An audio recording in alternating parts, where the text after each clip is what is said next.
बहुत समय पहले हिमालय की तलहटी में बसे राज्य सुरग्रह की धरती पर एक अजीब सी भविष्यवाणी गूंज उठी थी।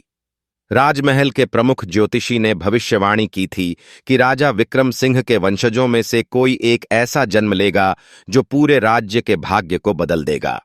लेकिन इसके साथ ही एक भयंकर शाप भी जुड़ा था।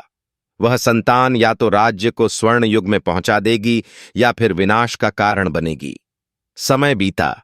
राजा विक्रम सिंह के यहां एक पुत्र का जन्म हुआ जिसे नाम दिया गया आदित्य सिंह। वह जन्म से ही अत्यंत तेजस्वी और बलशाली था। उसकी आंखों में एक अलग चमक थी, लेकिन उसके जन्म के साथ ही अजीब घटनाएं घटने लगीं। राजमहल में रहस्यमयी दुर्घटनाएं होने लगीं। महल के कुछ दास अचानक गायब हो गए और रातों को महल के गलियारों से अजीब अजीब चीखें सुनाई देने लगीं। राजा ने इसे महज संयोग समझा, लेकिन राज्य की जनता इसे उस भविष्यवाणी से जोड़ने लगी।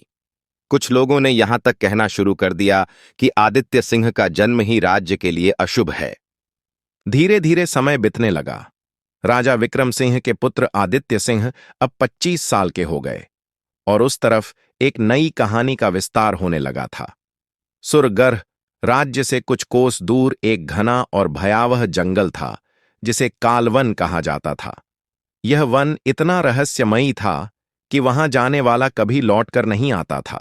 जब प्रजा सबसे राजकुमार आदित्य सिंह कालवन जंगल की बातें सुनने लगे, तब राजकुमार ने सोचा, जंगल की ऐसा क्या रहस्य है जो वहां जाने वाला कभी लौटकर नहीं आता है। राजकुमार जंगल के भीतर प्रवेश करने की मन बना चुके थे। राजा विक्रम सिंह से राजकुमार अनुमति स्वरूप प्रणाम करके जंगल के भीतर प्रवेश किए, साथ में कुछ वीर सेना और कुछ हाथी को लेकर। जब से राजकुमार जंगल में प्रवेश किए, तब से यह अंधेरे से अधिक डरावना था, क्योंकि राजकुमार जैसे सुनते थे, यह जंगल कल्पना से अधिक रहस्य से भरी थी। यह कालवन। जल्द ही एक तूफान आया, बादल गरजने लगे और बारिश होने लगी। राजकुमार विश्राम लेने का विचार किए। कुछ देर बाद भागता हुआ सिपाही चिल्लाया, बचाओ, मुझे बचाओ, कोई है जो मेरे साथी को खींच के ले गया। राजकुमार ने उस तरफ कुछ तो देखा, तुरंत आगे बढ़े। राजकुमार ने देखा कि दूर कोई है। धीरे धीरे आगे बढ़े। उन्होंने आवाज लगाते हैं, कौन है वहां? वो छुप गई। अरे कौन है वहां? राजकुमारी बोली, आप सब चले जाइए यहां से, नहीं तो यहां दानव। राजकुमार आगे बढ़ते हुए बोले, कौन दानव? हमने तो किसी दानव को नहीं देखा। राजकुमारी फिर से बोली, ये दानव आप लोगों को खा जाएगा। जब राजकुमार ने राजकुमारी को देखा, उसकी आंखें ठहर गईं। ऐसा लगा जैसे समय थम गया हो। राजकुमारी की सौम्यता, उसकी मुस्कान और उसकी आंखों की चमक ने राजकुमार को मोहित कर दिया। वह पल अद्वितीय था। राजकुमार कुछ समझ पाते उससे पहले राजकुमारी वहां से चली गई। राजकुमार की आंखों में नींद नहीं थी। वह बार बार उसी सवाल में उलझ रहे थे, इस घने जंगल में एक अकेली लड़की कैसे हो सकती है। सुबह की पहली किरण के साथ ही उन्होंने निर्णय लिया कि वह उस रहस्यमयी लड़की की सच्चाई जानकर रहेंगे। घोड़े पर सवार होकर वह उसी दिशा में चल पड़े जहां रात में उन्होंने लड़की की झलक देखी थी। चारों ओर सन्नाटा था। सिर्फ पंछियों की चहचहाहट जंगल के वातावरण को जीवंत बनाए हुए थी। कुछ ही देर में राजकुमार को झरने के पास एक हलचल महसूस हुई। उन्होंने झाड़ियों के पीछे से झांककर देखा। वही लड़की एक पत्थर पर बैठी थी। उसके लंबे बाल हवा में लहरा रहे थे और वह किसी गहरी सोच में डूबी हुई थी। राजकुमार ने हिम्मत जुटाकर पूछा, तुम यहां इस जंगल में अकेली क्या कर रही हो? लड़की ने धीरे से सिर उठाया। उसकी आंखों में अजीब सा दर्द और रहस्य था। वह कुछ बोलने ही वाली थी कि अचानक जंगल में किसी के पैरों की आहट गूंजी। जब 4 राक्षस लड़की को घेर कर खड़े होते हैं, तब राजकुमार झाड़ियों के पीछे से झांकते हुए सोचने लगते हैं, सिपाही सबको पता ही नहीं मैं कहां हूं। अगर मैंने अभी कुछ नहीं किया तो लड़की संकट में पड़ जाएगी। लेकिन ये चारों राक्षस मुझसे ताकत में कहीं ज्यादा हैं। राजकुमार ने इधर देखा न उधर। अचानक उसने अपनी तलवार निकाली और राक्षसों पर झपट पड़ा। चारों राक्षस गरजते हुए उसकी ओर बढ़े। उनका कद विशाल था और उनकी डरावनी आंखों में गुस्से की लपटें थीं। लेकिन राजकुमार ने हिम्मत नहीं हारी। पहले राक्षस ने अपने बड़े नुकीले पंजे से हमला किया, लेकिन राजकुमारी ने राजकुमार को अपनी ओर खींच लिया और हाथ फैलाकर राक्षस को रोकने को बोली। राजकुमार को समझ में नहीं आया कि राजकुमारी ने ऐसा साहसिक कदम कैसे उठा लिया। तर राजकुमार ठहर गया और उसने राजकुमारी से पूछा, क्या तुम इस शाप के बारे में और बता सकती हो? राजकुमारी ने गहरी सांस ली और कहा, कोलिंगो, एक राज्य, वह की राजकुमारी हूं मैं। आज से 200 साल पहले कोलिंगो एक समृद्ध और शक्तिशाली राज्य था, परंतु उसके राजा ने एक महान संत का अपमान कर दिया था। क्रोधित संत ने श्राप दिया कि इस राज्य के सभी लोग अमानवीय रूप धारण कर लेंगे और कोई भी उन्हें मुक्त नहीं कर पाएगा जब तक कि कोई व्यक्ति निस्वार्थ भाव से उनकी रक्षा न करे और उनके प्रति करुणा न दिखाए। राजकुमार ने चारों ओर देखा।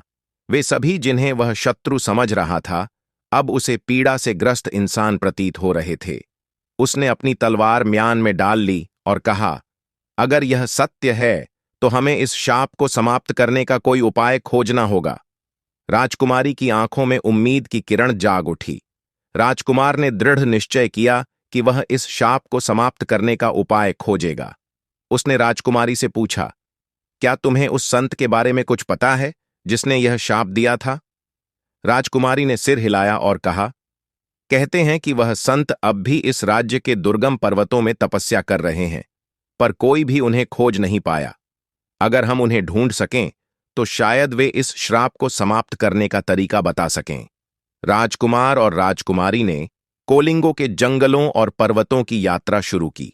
कई कठिनाइयों का सामना करने के बाद वे अंततः एक प्राचीन गुफा तक पहुंचे जहां ध्यान मग्न संत विराजमान थे।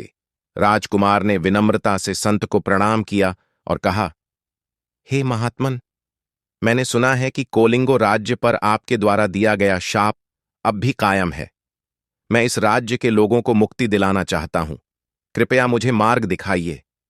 संत ने धीरे से आंखें खोलीं और गंभीर स्वर में बोले, यह शाप केवल बल से नहीं बल्कि प्रेम और निस्वार्थता से टूट सकता है। कोलिंगो का राजा अहंकारी था। उसने अपने स्वार्थ के लिए अधर्म किया था।